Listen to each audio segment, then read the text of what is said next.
Good morning to all of you who have joined us and are in the process of joining us.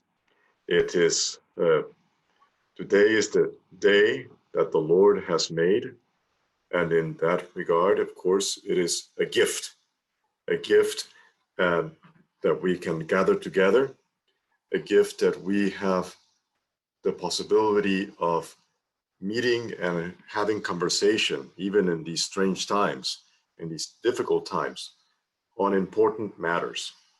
My name is Edgardo Colón-Emeric, and I'm the director of the Center for Reconciliation, and I welcome you to this, our second of our mini summer institutes of the Center for Reconciliation.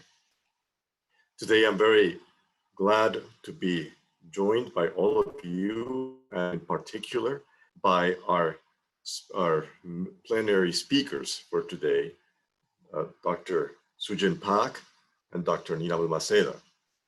You can read about them, and maybe others will, and I don't know, maybe Valerie will say more about them, but they are both good friends to me, companions on the journey of reconciliation, a journey that begins with the destination. And if you joined us in our previous mini summer institute, you know that our question was, where are we going?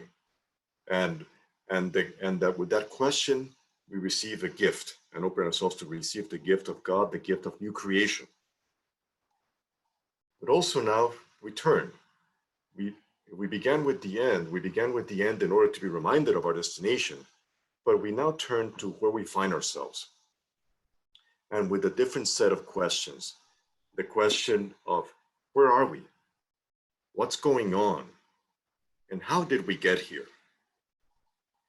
And the gift that God is offering us today is the gift of lament.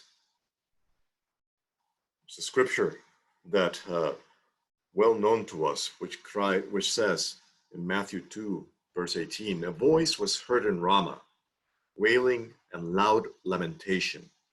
Rachel weeping for her children, she refused to be consoled because they are no more. That is lament. Lament names the broken, brutal reality in which we find ourselves.